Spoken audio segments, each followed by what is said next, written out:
The reek of stale cigarettes and boiled cabbage clung to the hallway like a shroud. It was the smell of defeat, of dreams left to curdle in the dim, buzzing light of a faulty fluorescent tube.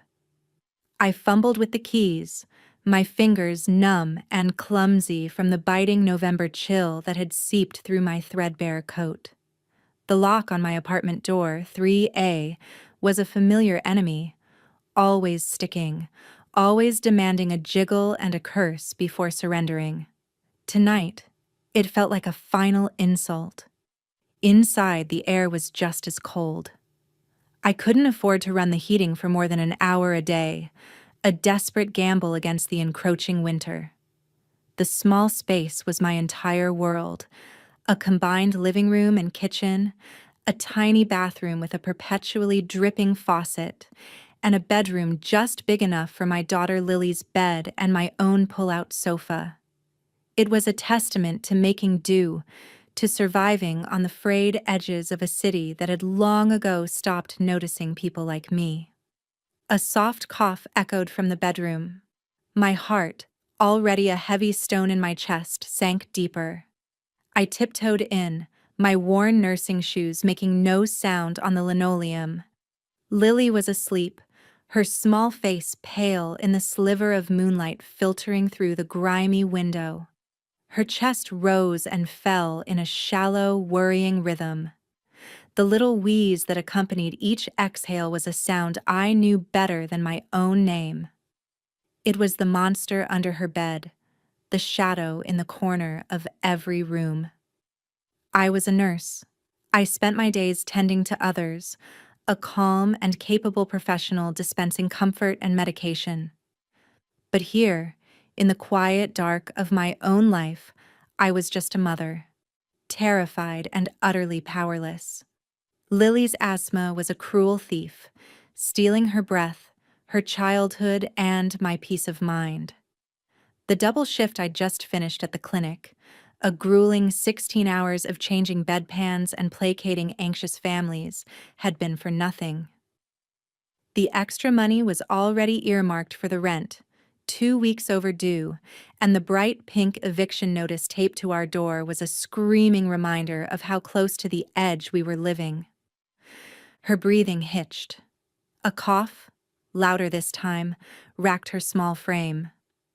I was at her side in an instant, my hand on her back, whispering soothing words that felt like lies. Her eyes fluttered open, wide with the familiar panic. "Mommy," she rasped, her voice a tiny thread of sound. "It's tight." "I know, baby, I know. Just breathe with me." I reached for her emergency inhaler on the nightstand, my hand closing around empty plastic. My blood ran cold. I shook it, a frantic, useless gesture. Nothing.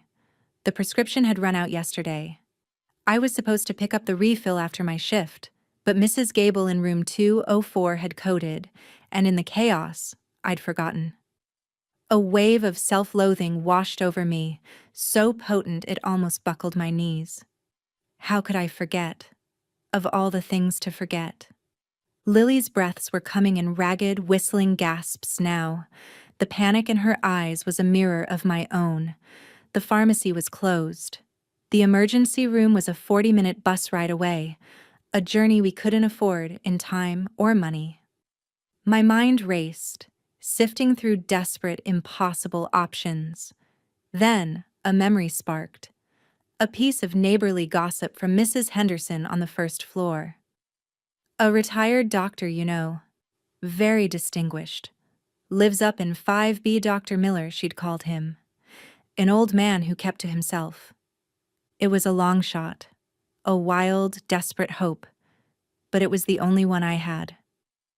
"I'll be right back, sweetie," I said, my voice shaking. "I'm going to get help." I pulled the thin blanket up to her chin and ran, my heart hammering against my ribs like a trapped bird.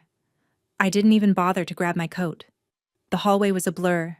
The elevator was broken, as usual. I took the stairs, my own lungs burning as I pounded up the concrete steps. 1 flight. 2. 3, 4. The numbers on the doors swam before my eyes. 5B. I had to find 5B. But in my terror-fueled haze, I didn't stop at the 5th floor. I kept climbing, all the way to the top, to the single, imposing door of the penthouse. In my fractured mind, the top floor must be where the most important person, the doctor, would live. The door was heavy, dark wood, with no number on it at all. It didn't matter. I didn't hesitate. I raised my fist and banged on it, the sound echoing in the silent, empty hall. I pounded again, harder, my knuckles scraping against the wood. "Please!" I cried, my voice cracking. "Please, help me!" My daughter can't breathe. For a long moment, there was only silence. I sagged against the door, a sob of despair tearing from my throat. It was a mistake. No one was here. The penthouse had been empty for years, a local legend whispered about by the building's tenants. Then, I heard it. The slick, metallic sound of multiple locks being disengaged. The door didn't creak open. It swung inward with a silent, expensive weight, revealing a slice of a world I didn't know existed. The light from within was warm and golden, a stark contrast to the sickly yellow of the hallway. It spilled onto the worn carpet, illuminating a man who was nothing like the retired doctor I had imagined. He was tall, impossibly so, and filled the doorway with the breadth of his shoulders. He wore a suit so exquisitely tailored it seemed molded to him, the fabric a deep charcoal gray that absorbed the light. His white shirt was stark against the tanned column of his throat, the top button undone. He wasn't old. He was somewhere in his 30s, with a face that looked like it had been carved from granite, all sharp angles and unyielding planes. His hair was black, cut short and severe, but it was his eyes that held me captive. They were the color of storm clouds, and they swept over me with an unnerving intensity, taking in my frantic state, my cheap nurse's scrubs, my tear-streaked face. There was no surprise in his expression, no annoyance, just a calm, predatory assessment. I'm so sorry, I stammered, shrinking under his gaze. I thought I was looking for the doctor. My little girl, she can't breathe. The words tumbled out, a messy, desperate flood. Her inhaler is empty. Please, I need a doctor. He didn't speak. He simply watched me, his stillness a heavy weight in the air. The silence stretched, amplifying the frantic beat of my own heart. I could feel the precious seconds ticking by, each one a lifetime for Lily. Finally, he spoke, and his voice was a low, gravelly rumble that vibrated through the floorboards. It was a voice accustomed to command, to being obeyed without question. Which apartment? 3A, I whispered, my throat raw. He didn't move from the doorway. He lifted a hand, not to me, but to his ear, where a nearly invisible earpiece was nestled. His lips barely moved. Dr. Evan to 3A. Now. Severe pediatric asthma attack. Bring a full kit. He listened for a second, his eyes never leaving mine. I don't care what he's doing. Get him there. He dropped his hand. The entire exchange took less than 10 seconds. It was a display of power so swift and absolute it left me reeling. Then he took a step back, holding the door open wider. Step inside, he said. It was not an invitation. It was a command, delivered with the same quiet finality as his call. You will wait here. My first instinct was to refuse, to run back down to Lily. But my legs wouldn't obey. There was something in his gaze, an authority that bypassed reason and went straight to a primal instinct for obedience. And a terrifying, traitorous part of me knew he was right. The most useful thing I could do now was stay out of the way of the help he had summoned with such impossible speed. I hesitated for a fraction of a second, torn between my daughter and this dangerous stranger. His eyes narrowed. Inside, now. I stepped over the threshold, from the familiar misery of my world into the alien landscape of his. The door clicked shut behind me, the sound of the locks engaging again echoing like the closing of a cell. The air was different here. It smelled of old leather, expensive cologne, and something else.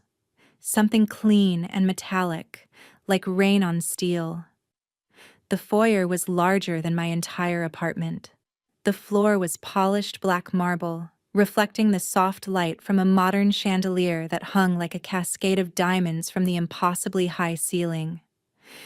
I stood there, a small, shabby island in an ocean of wealth, wringing my hands.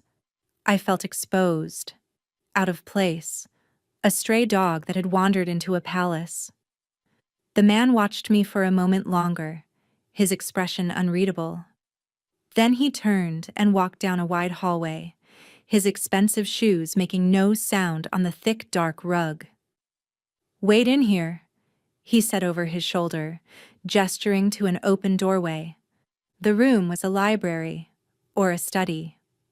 Walls were lined from floor to ceiling with books, their leather spines gleaming. A massive desk of dark wood dominated one side of the room, its surface clear except for a sleek silver laptop and a glass of amber liquid.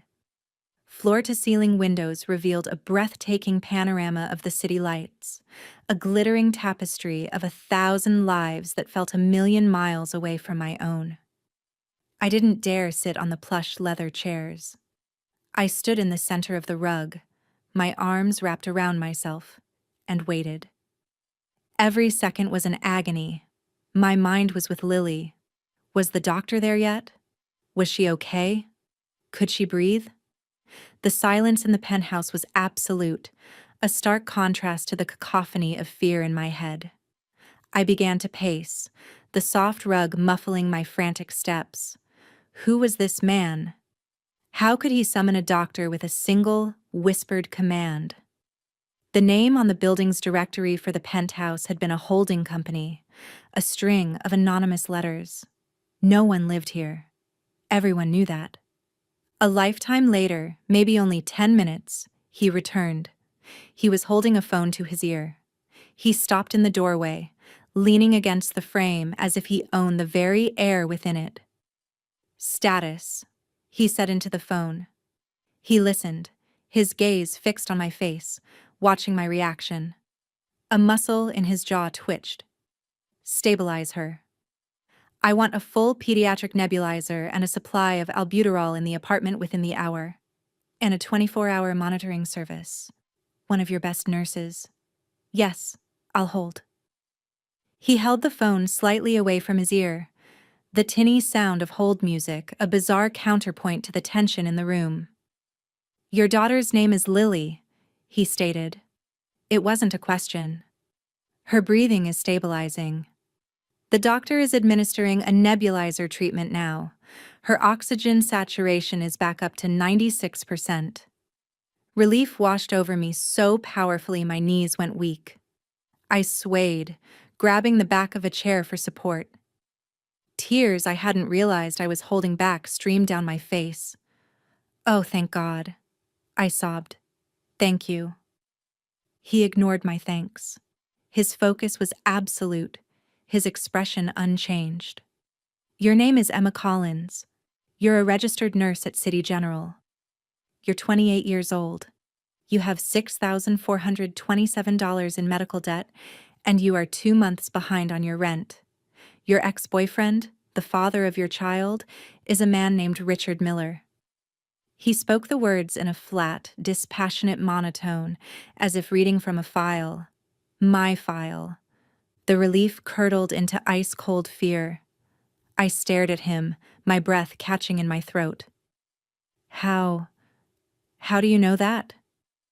"I know everything that happens in my building," he said, as if that explained everything.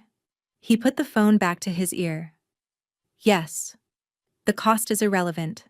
Just get it done." He ended the call and slid the phone into his pocket. He pushed off from the doorframe and walked toward me, his movements fluid and deliberate, like a panther closing in on its prey. I instinctively took a step back, my hand flying to my mouth.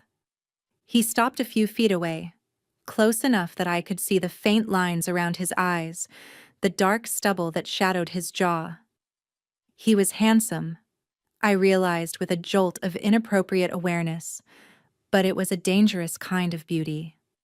It was the beauty of a storm, of a perfectly crafted weapon. "You have a problem, Emma Collins," he said, his voice dropping to a low murmur that was somehow more menacing than a shout. "A problem bigger than your daughter's asthma or your overdue rent."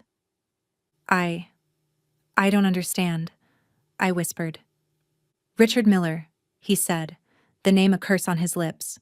"He stole from me. A significant amount of money. And when my associates went looking for him, he gave them a name and an address. Yours." My world tilted on its axis.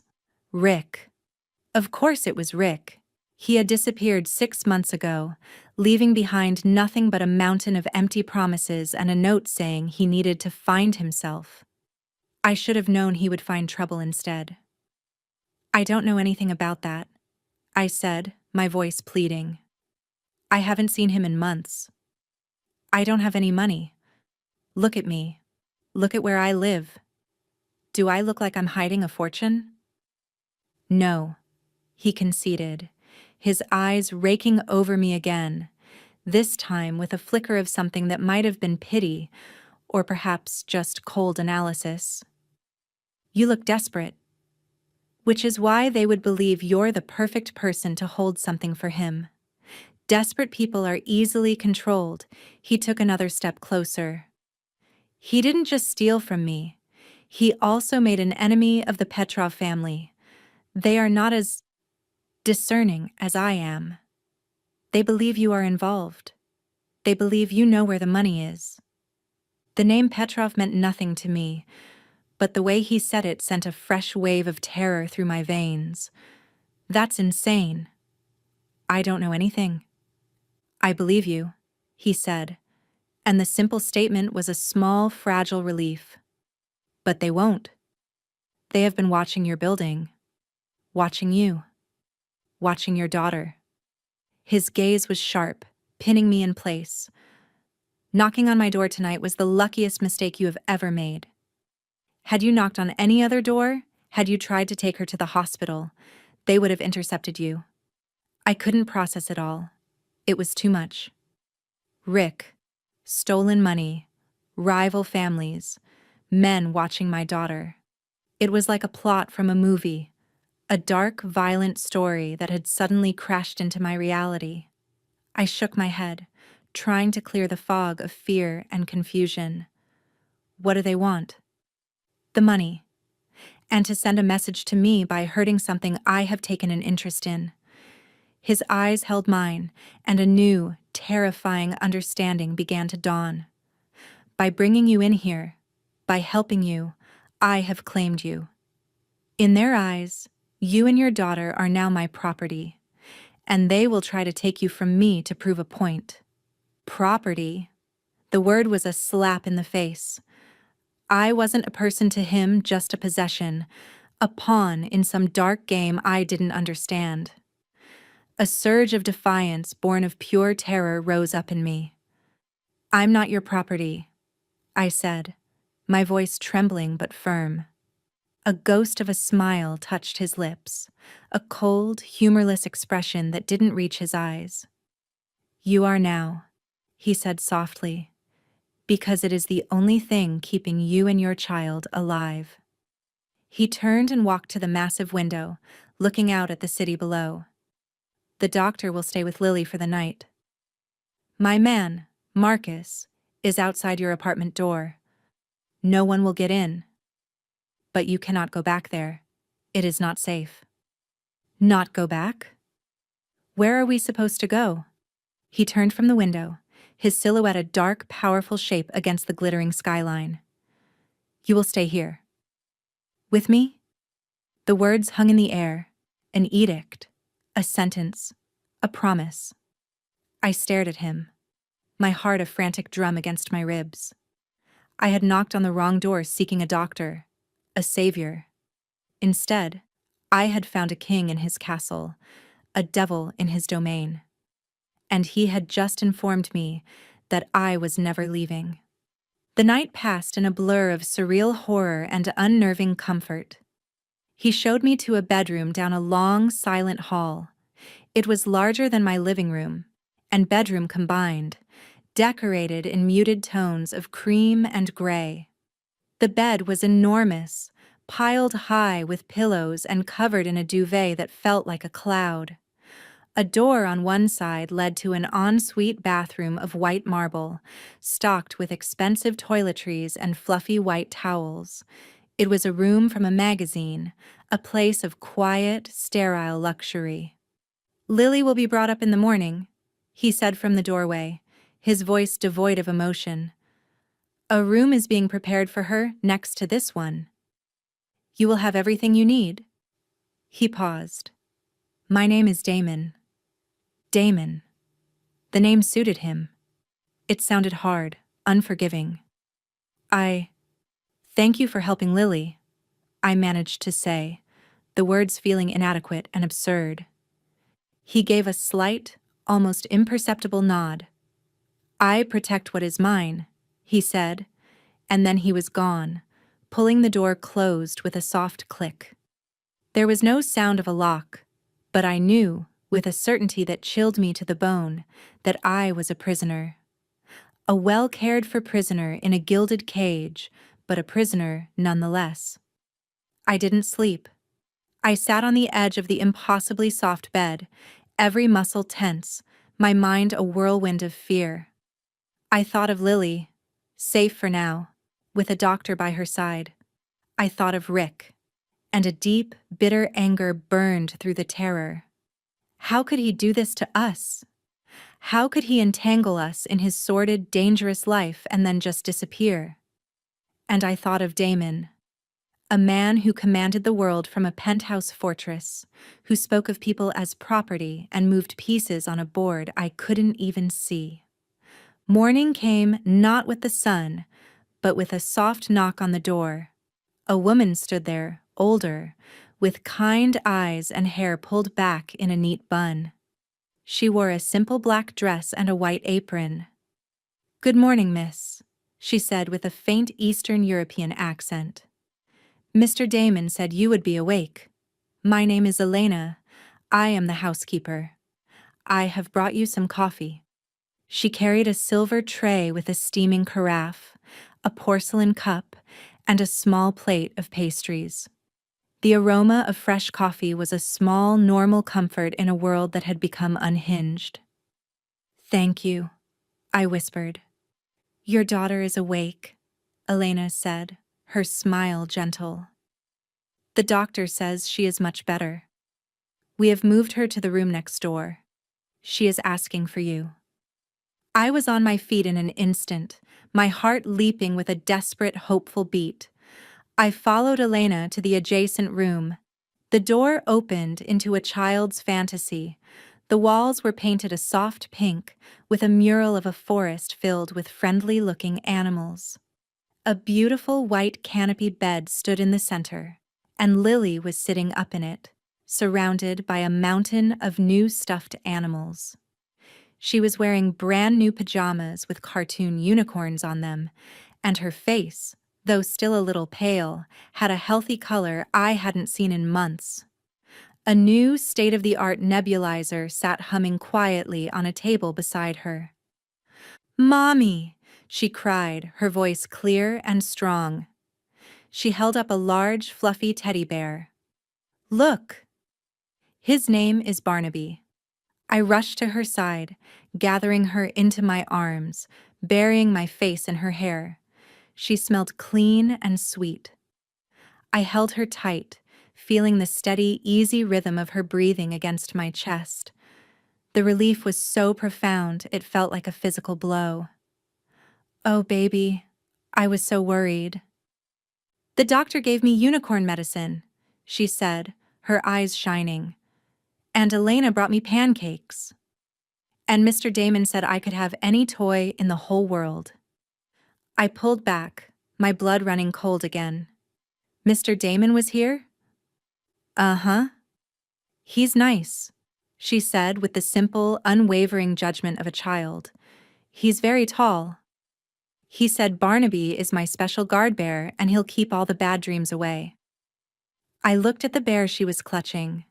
It was a beautiful, expensive toy, far nicer than anything I could ever afford. A gift from our captor. The duality of the situation was dizzying. He had threatened me, claimed me as property, but he had given my daughter a fantasy bedroom and a guard bear. He was a monster who brought her pancakes. Later that day, Elena showed me the closet in my room. It was filled with new clothes. Not my style exactly. They were too elegant, too expensive, but they fit perfectly. Dresses made of soft cashmere, silk blouses, tailored trousers, even shoes and handbags. It was a uniform for my new life, a costume for the role I was now forced to play. There was no sign of my old nurse's scrubs. They had been disposed of, another piece of my former life, erased. I spent the day in a state of anxious limbo, staying by Lily's side, reading her stories from a collection of brand new books that had appeared on her shelf. I saw no one but Elena, who brought our meals on silent feet, and the new nurse, a quiet woman named Sarah who came to check Lily's vitals every few hours. Of Damon, there was no sign, but I felt his presence everywhere, in the silent efficiency of the staff, in the quality of the food, in the oppressive, watchful silence of the penthouse itself. The windows, I discovered, did not open. He appeared that evening, as silently as he had left. I was sitting in a chair by Lily's bed, watching her sleep, her breathing deep and even. I didn't hear him enter, but a subtle shift in the air, a drop in temperature, made me turn. He was standing in the doorway watching us. He had changed from his suit into a simple black sweater and dark trousers. The casual clothes did nothing to soften his intimidating presence. If anything, they made him seem more dangerous, less like a businessman and more like a predator at rest. "She is better," he stated, his voice a low rumble in the quiet room. "Yes," I said, my voice barely a whisper. "Thank you. The doctor, the medicine, I could never have—" I trailed off, not knowing how to finish. He walked into the room, his steps measured and silent. He didn't look at me, but at Lily. His gaze softened, just for a fraction of a second, a fleeting glimpse of something other than cold control. No child should have to fight for breath. He looked at the guard bear, Barnaby, tucked under Lily's arm. My men found a tracking device sewn into the lining of her old teddy bear, the one Miller gave her. Nausea churned in my stomach. Rick had put a tracker on our daughter. He had used her, used us, as bait or insurance. The last vestiges of any lingering affection for the man I once loved curdled into pure, unadulterated hatred. He put her in danger. He put you both in the crosshairs of a war you knew nothing about. Damon corrected, his voice hard as flint. The Petrovs are old world. They believe in blood for blood. They would have taken her to force you to give them information you don't have. He finally looked at me, his storm-gray eyes boring into mine. "Do you understand now? Do you understand why you cannot leave this place?"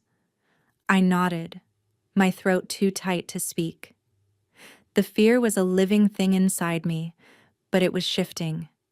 Before, I had been afraid of him. Now, I was beginning to understand that the real danger lay outside these walls, outside the circle of his terrifying protection. He was the lesser of two evils, a monster who kept other, more chaotic monsters at bay. "We need to find Rick," I said, surprising myself with the strength in my voice. I can help. I know him. I know how he thinks. Damon raised an eyebrow, a flicker of surprise in his expression. He is a coward.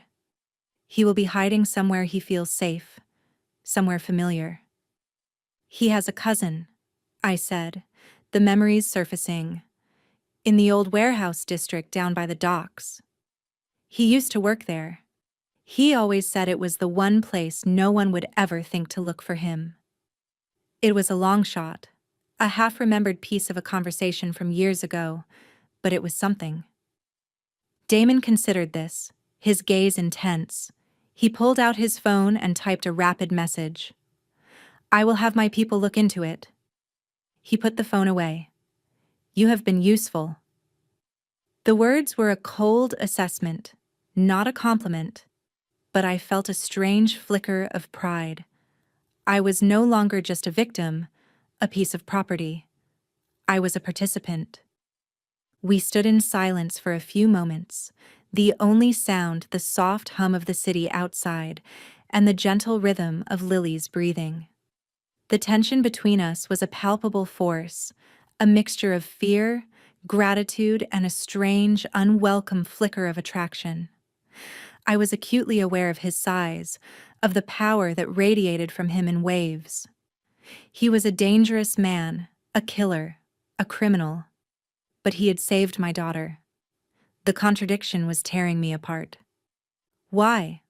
I asked, the question escaping before I could stop it. Why are you doing all of this? For me? For us? He turned his gaze from Lily to the window, his profile stark against the city lights. For a long time, I thought he wouldn't answer. When he finally spoke, his voice was low, laced with a bitterness that seemed ancient. When I was a boy, younger than she is, I watched my family die. They were murdered by our rivals. My father. He made a mistake. He showed mercy to an enemy. He thought it would be seen as a sign of strength, of honor. It was seen as weakness.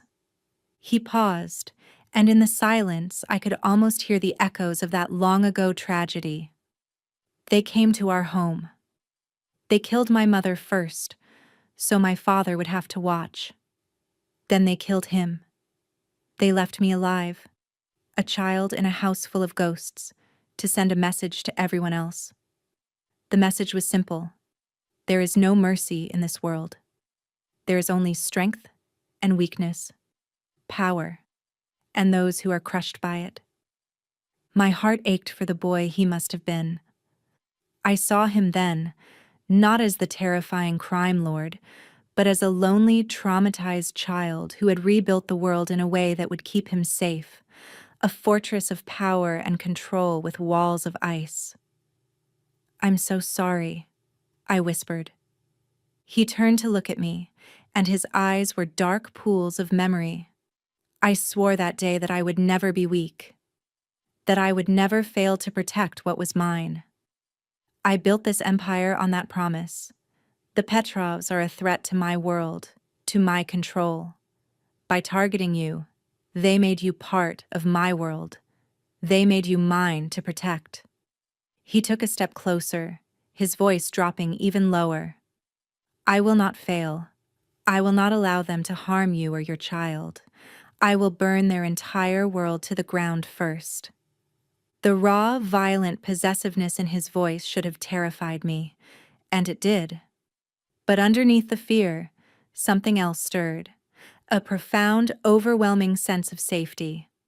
For the first time in my adult life, I felt shielded. The constant, grinding anxiety of single motherhood, of poverty, of loneliness, receded in the face of his absolute, terrifying certainty. He was a storm, but he was my storm. He was my shield. In that moment, the gilded cage began to feel less like a prison and more like a sanctuary. The next few days settled into a strange routine. Lily thrived. Freed from the constant struggle to breathe, her true personality emerged, bright, bubbly, and endlessly curious. She adored Elena, who indulged her with cookies and stories, and she was fascinated by Marcus, the stoic giant who stood guard outside our rooms. She would wave to him, and once I saw the corner of his mouth twitch in what might have been a smile. Damon remained a distant, powerful presence. He was gone for long stretches of the day and sometimes the night. I knew he was hunting. Hunting for Rick. Hunting the Petrovs. When he was home, the atmosphere in the penthouse crackled with a low-level energy. He would appear in the doorway of Lily's room and watch her play, his expression unreadable. He spoke little, but his eyes followed my every move. One afternoon, I was sketching with Lily at a small table in her room when he appeared. He didn't say anything, just leaned against the doorframe and watched. Lily, completely unafraid of him, held up her drawing. "Look, Mr. Damon. It's you and me and Mommy and Barnaby. We're a family." I froze, my crayon hovering over the page. I dared a glance at him. A family. The innocent, impossible word hung in the air. I expected him to scowl, to leave, to say something cold and dismissive. Instead, a strange, complicated emotion flickered in his eyes. He pushed off the doorframe and walked over, crouching down to look at the drawing. It was a child's typical scrawl, stick figures with wild hair and lopsided smiles under a giant yellow sun. He reached out a finger and gently touched the figure that was supposed to be him. "Very good, little one," he said, his voice softer than I'd ever heard it. He looked up at me, over Lily's head, and our eyes met. The moment was charged, intimate, and deeply confusing. It was a glimpse of a different man, a man who might have been, had his world not been shattered so violently. The moment was broken by the buzz of his phone. He stood, his expression hardening back into its usual mask of command. He answered it, listening intently. "Where?" he asked. A pause. "I'm on my way." He ended the call and looked at me. "They found him," he said. The words were flat, but they landed with the force of a physical blow. "Miller. He was at the warehouse you mentioned. He was trying to sell information to the Petrovs." "Is he—" I couldn't finish the question. "He's alive." For now, he turned to leave. "Stay with the child. Do not leave these rooms." "Wait," I said, standing up. "Take me with you." The words were out before I had time to think about them. He turned back, his eyes narrowing. "Absolutely not. It is not safe."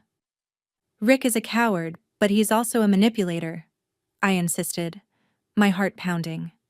"He will lie. He will tell you whatever he thinks you want to hear. But I know him. I know when he's lying. I can help you get the truth." It was a reckless, insane idea, but I felt a desperate need to be part of this, to face the man who had ruined my life and endangered my daughter. I needed to see this through. Damon studied my face, his expression a mixture of disbelief and something else. Respect? "You have a core of steel under all that fear, don't you, Emma Collins?" he murmured, almost to himself. He was silent for a long moment, weighing his options. I held my breath. "Fine," he said finally, his voice sharp. "You will come. But you will do exactly as I say. You will not speak unless I tell you to. You will not leave the car. Is that understood?" "Yes," I said, my voice steady despite the tremor in my hands. The ride to the docks was silent and tense. I sat in the back of a black, armored SUV with Damon while Marcus drove. The windows were tinted so dark that the world outside was a muted gray blur. The city I knew, the city of bustling streets and crowded buses, felt a million miles away. We were moving through a different version of it, a shadow city of power and violence. Damon didn't speak to me. He stared out the window, his jaw set, his thoughts his own. I watched his reflection in the dark glass, the hard lines of his face, the coiled tension in his shoulders. I was voluntarily walking into the heart of the danger I had been so desperate to escape, and I was doing it beside the most dangerous man I had ever met. And the most terrifying part was, I felt safer with him than I had ever felt without him. The warehouse district was a graveyard of rusting steel and broken windows. Marcus pulled the SUV into a long, dark alley and killed the engine. Another identical SUV pulled in behind us, blocking the only exit. A handful of men in dark suits emerged from the shadows, their movements economical and professional. They nodded at Damon as he exited the vehicle. He came around and opened my door. "Stay here," he commanded. "Marcus will be with you." "Do not get out of this car for any reason." I nodded, my throat dry. He shut the door and the world outside became silent again. Through the tinted windshield, I watched him walk toward the massive metal doors of a warehouse, his men fanning out around him. They moved with the silent, deadly coordination of a wolf pack. They disappeared inside, and I was left alone in the humming silence of the car with Marcus. Time stretched and warped. Every distant shout, every clang of metal from the nearby shipyard made me jump. I strained my ears, trying to hear what was happening inside, but there was nothing, just the oppressive, waiting silence. I looked at Marcus in the driver's seat. His face was a stoic mask, his eyes fixed on the warehouse doors. He was a mountain of calm, a silent promise of violence if needed. After what felt like an eternity, the warehouse doors slid open again. Damon emerged, walking calmly back toward the car. His expression was unchanged, but his knuckles were raw and split, and there was a small, dark smear of blood on the cuff of his white shirt. My stomach twisted. He opened my door. "It's done," he said, his voice flat. "Rick?" I whispered, my voice trembling. "He told us everything," Damon said, getting into the car beside me. "Where the rest of the money is. The names of his Petrov contacts. He was very cooperative." The implication was chilling. "He will no longer be a problem for you." "What does that mean?" I asked, though I was afraid I already knew. Damon looked at me, his gray eyes unblinking. "It means the debt has been settled." He didn't elaborate. He didn't need to. Rick was gone, erased from the world as easily as my old scrubs had been. I should have felt something. Pity, horror, some lingering shred of affection. But all I felt was a profound, cold relief. The ghost that had haunted my life was finally exorcised. As Marcus drove us away from the docks, back toward the gleaming tower that was my prison and my sanctuary, Damon turned to me. "The Petrovs will retaliate for this," he said. "They will see this as a direct challenge. The danger is not over. It is just beginning." I looked at him, at the raw knuckles of the hand that had just dispensed brutal final justice on my behalf. I thought of Lily, sleeping safely in her unicorn pajamas, protected by a guard bear and an army of silent men in suits. The world outside was full of chaos and threats, of men like Rick and the Petrovs. But in here, in this car, beside this man, there was a strange and terrible kind of order. "I'm not afraid," I said, and I was shocked to find that it was the truth. He studied my face, a flicker of something unreadable in his eyes. He reached out, his hand hovering for a moment before his thumb gently brushed against my cheek. His touch was surprisingly soft, a stark contrast to the violence he was capable of. It was a gesture of ownership, of comfort, of terrifying intimacy. "Good," he said, his voice a low murmur. "Because you are staying with me." The aftermath of the warehouse confrontation settled over the penthouse like a quiet storm. The air was thick with unspoken things, with the knowledge of what Damon had done for me. He had eliminated a threat, a loose end, a man who had brought nothing but pain into my life. He had done it with ruthless efficiency, and a part of me, a dark, primal part I didn't know existed, was grateful.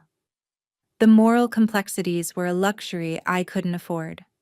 My only duty was to Lily, to her safety, and Damon was the guarantor of that safety.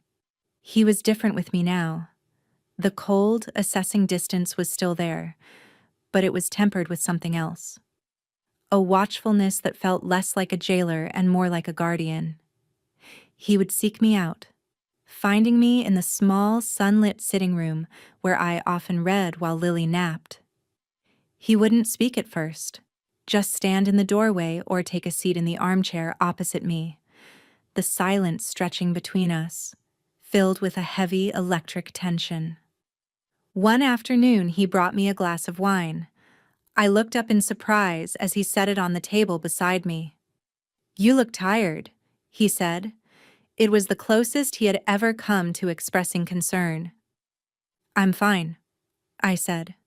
My standard reply, the automatic response of a single mother who was never, ever fine. "No, you're not," he countered, his voice flat. "You're carrying the weight of the world.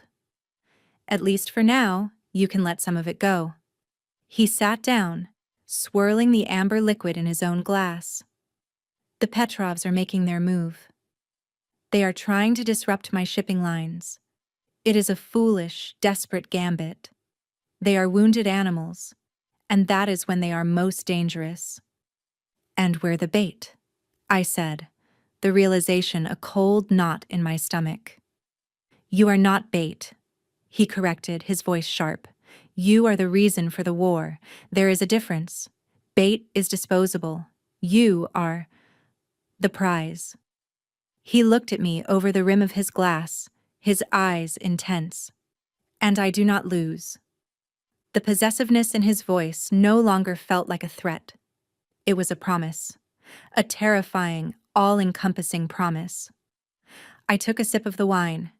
It was rich and complex, a world away from the cheap bottle I would occasionally buy myself as a desperate treat. Everything in his world was like that, uncompromising in its quality, its power. "Tell me about Lily's father," he said suddenly, his question catching me off guard. "Tell me about Rick." I hesitated. It was a part of my life I had tried to bury. "There's not much to tell. We were young. I thought he was charming. He had big dreams, always chasing the next big score. I was a fool who believed him." I stared into my wine glass, the memories bitter on my tongue. "When I got pregnant, he was happy at first. Or he pretended to be. But the reality of a baby, of responsibility, it was too much for him. He started staying out late, making bad deals, borrowing money from people he shouldn't have. He became a ghost in our lives long before he physically disappeared." "He was weak," Damon stated, the judgment absolute. "Yes," I admitted, a wave of shame washing over me for my own poor judgment. "He was." "Weakness is a disease," Damon said, his voice low and hard. "It infects everything around it. He would have destroyed you and the child one way or another, even without me or the Petrovs in the picture. He would have dragged you down into his own personal hell." He was right. I knew he was right. My life with Rick had been a slow-motion collapse, a constant struggle against his irresponsibility, his lies. My life before Damon had not been a peaceful haven. It had been a different kind of war, a war of attrition against poverty and despair. At least this war had a powerful general on my side. "Why did you choose to be a nurse?" he asked, his change of subject abrupt. "I wanted to help people," I said simply.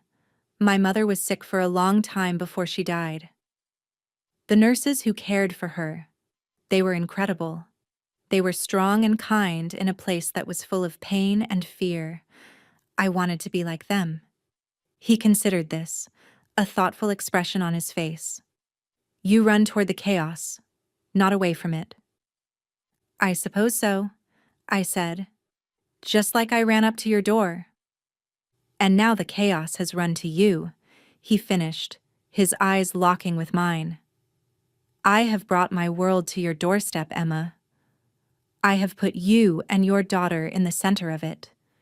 Do you regret knocking on my door? It was the most important question he had ever asked me.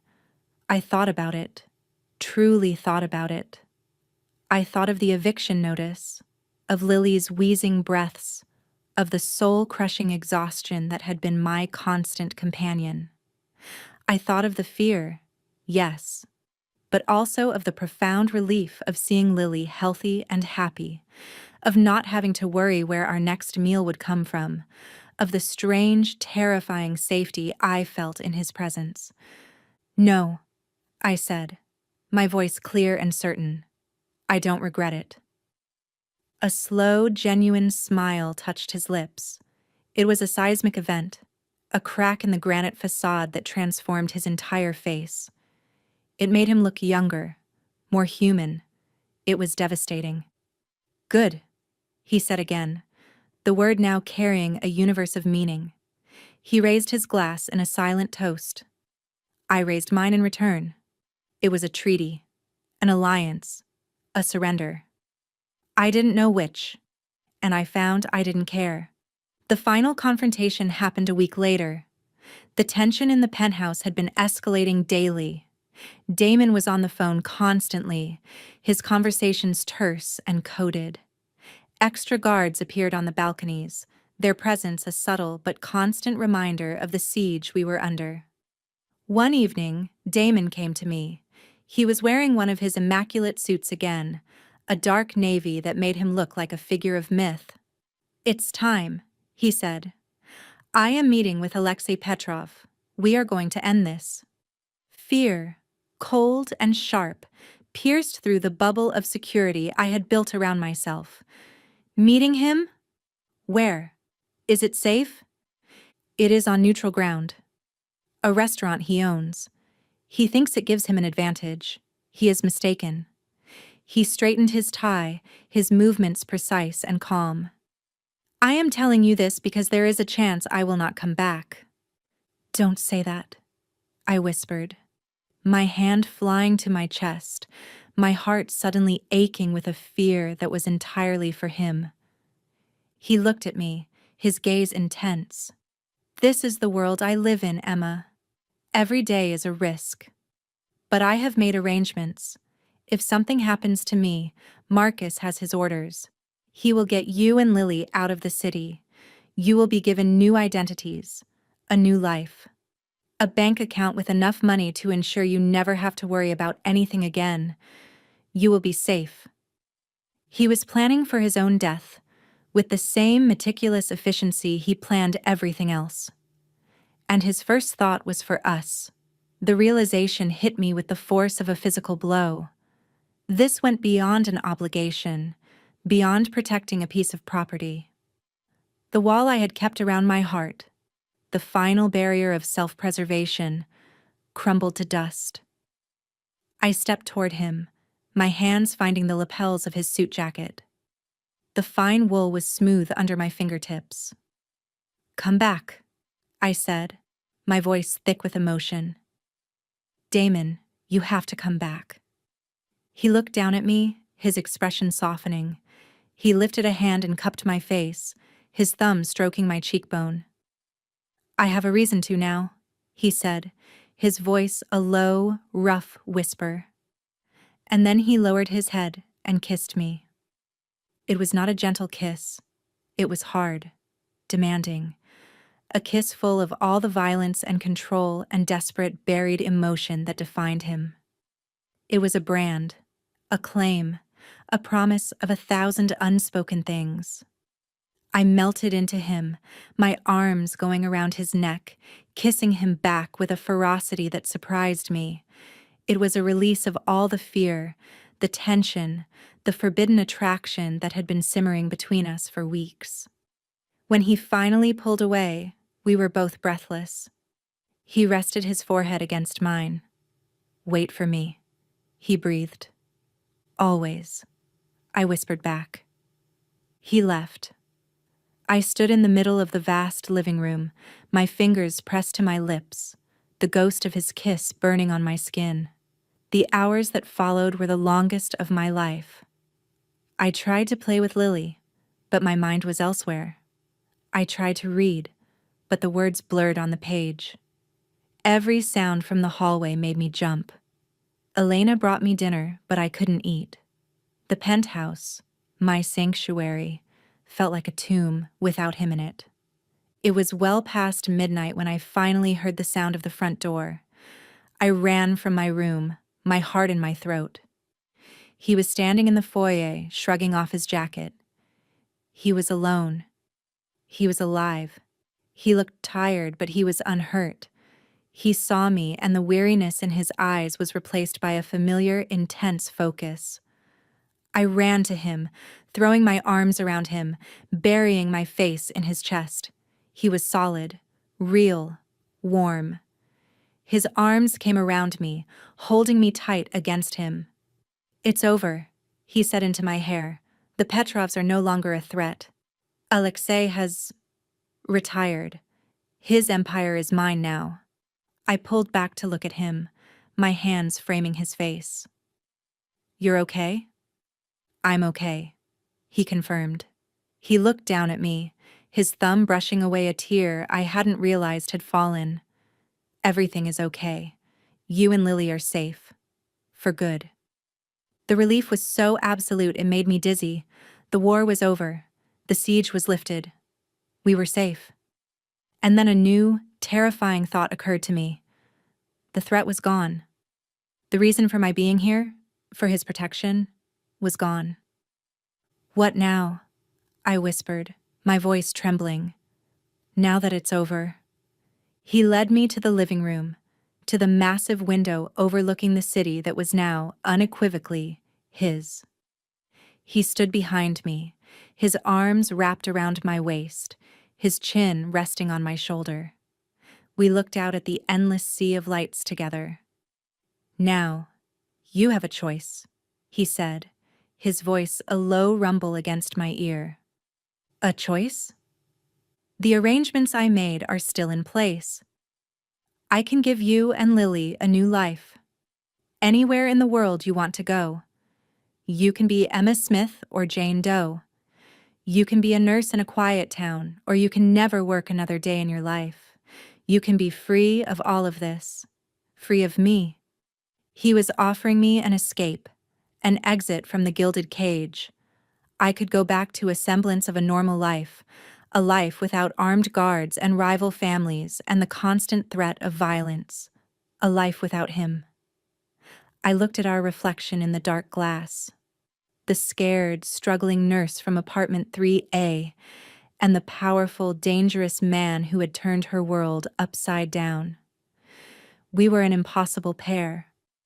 But the thought of leaving, of walking away from him, left a hollow, aching void in my chest. My old life wasn't waiting for me. It was a life of quiet desperation, of constant fear of a different, more mundane kind. This life, his life, was dangerous and terrifying, but it was also vibrant. And in it, for the first time, I had a partner, a protector. A man who looked at me as if I were the most precious thing in his world. "What's the other choice?" I asked, my voice barely a whisper. He tightened his arms around me. "The other choice?" he said slowly, his lips brushing against my temple, "is to stay. To stop being a protected asset and start being a partner. To build a life here, with me. To let me be a father to your daughter. To be my wife." The word hung in the air between us, as shocking and as brilliant as a flash of lightning. Wife. He was offering me everything, not just safety, not just luxury, but a place at his side, a permanent place in his dark, violent, beautiful world. I turned in his arms to face him, my hands resting on his chest. I looked into his storm-gray eyes and I saw my future. It wasn't the future I had ever imagined for myself, but it was the one my heart, against all logic and reason, now desperately wanted. I saw a life where Lily would never want for anything, where she would be safe and loved. I saw a life with this complicated, dangerous, and fiercely protective man who had, against all odds, captured my heart. "I'm not going anywhere," I said, my voice firm and clear. "My place is here." "With you." The granite facade crumbled completely, replaced by a look of profound, raw relief. The king of the city, the man who bent the world to his will, looked at me as if I had just handed him the thing he wanted most. "Then come home, Emma," he said, his voice thick with an emotion I now recognized as love. "Come home to me."